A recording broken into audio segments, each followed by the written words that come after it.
Hello everyone! Today we're gonna speak about Polish sabre, or rather what Polish sabre isn't.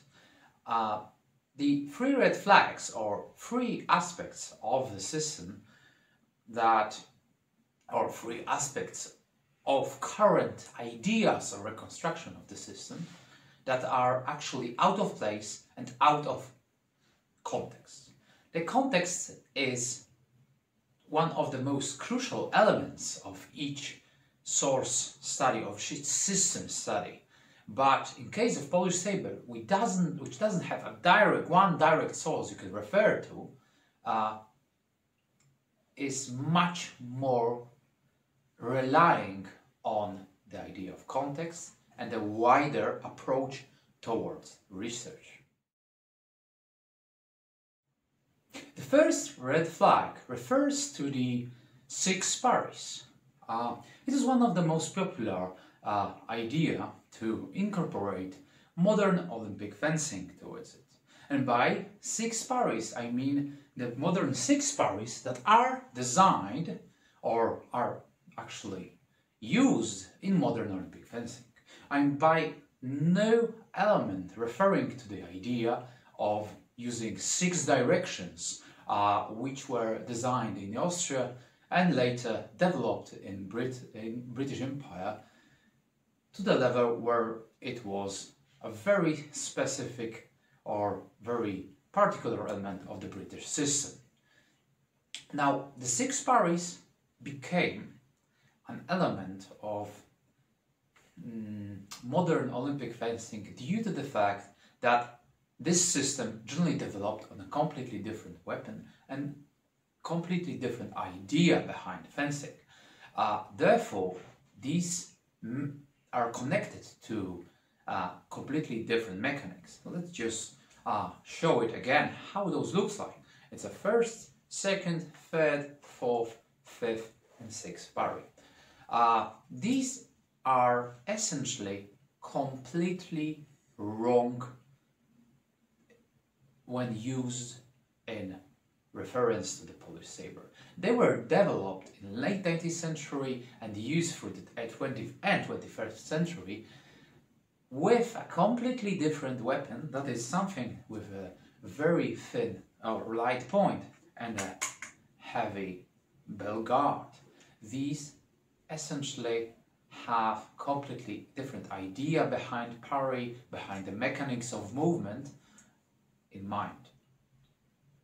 Right now, if we try to understand a weapon that is Polish sabre, we not only require to understand the weapon construction, but the fashion of fencing that we use in the period we're thinking of. Therefore, there are different approaches, different methods of parrying that should be incorporated into that. So, for example, a much better or much more historically correct would be using rapier style parries if we are talking of the 17th century. These, for example, refer to first engaging with the blade, then receiving it of the crossguard or any form of your hilt. Right now, the most common or rather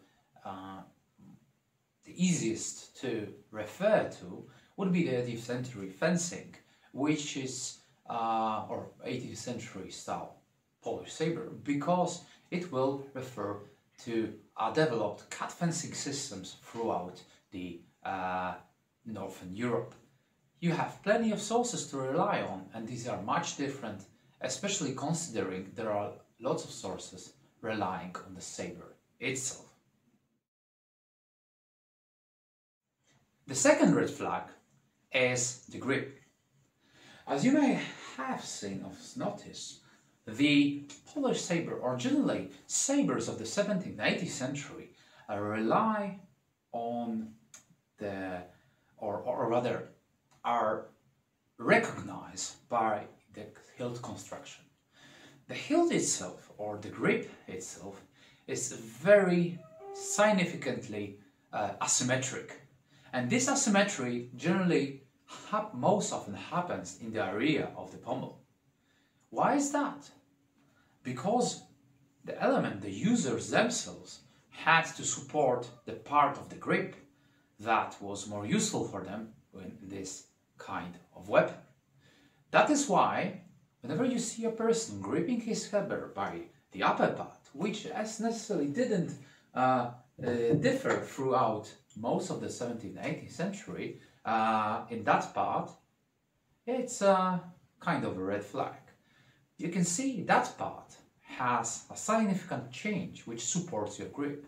If you start gripping it in a way that this area is not even touched by your hand, that means you're not using your grip at all. Although there are examples of hybrid grips that, for example, were used in British fencing, like British cavalry fencing, or the Austrian cavalry fencing, or maybe an example of Ivanovsky system that allows you to start with a quite high grip, but actually the cut is delivered at the point where your grip is very, very low and it's tightened right there. That is how most of the systems developed. Especially in 18th century, sabers, even the Polish saber, had their grip much elongated because they incorporated much longer style grips. But still, even German sources refer to the tension being applied in the lower part of the grip, which causes you to have much more strength and structure behind the cuts, which is necessary when considering cavalry-oriented weapons, such as Polish sabers. The third red flag refers to the idea of cavalry fencing. The Polish saber itself, be it very light and short sabers, or heavy, long and massive, and sometimes much less curved sabers, or even broadswords, didn't differentiate between foot and cavalry fencing. As such, both of these weapons were used on horseback and, if necessary, on foot. It is much more Western idea to differentiate between a foot soldier saber and a cavalryman saber, as in case of Polish men, or even generally in the Eastern, like Tatars or Turkish people. These are not even considered because the French are even laughing at the Tartars or the Turkish that they are using super short sabers to try to behead each other while maneuvering on a horse. This was actually a feat, but that was with a different mindset, where you were also dueling on a horse. Therefore, the way of thinking they used on horseback was implemented fully when using it on foot. It was much later that they completely disqualified the idea of cavalry fencing from the foot fencing on foot.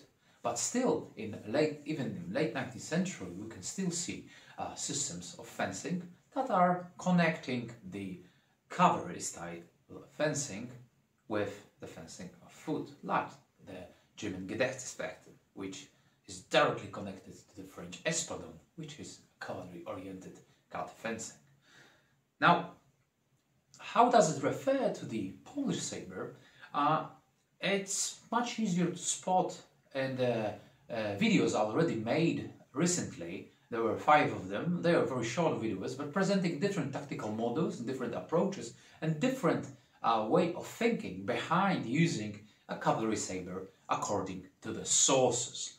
Please watch them and take into consideration what people are doing or using the sabers instead of actually trying to implement some modern Olympic fencing, or, I don't know, a kalaki or a katana to the way of thinking, which is completely out of context.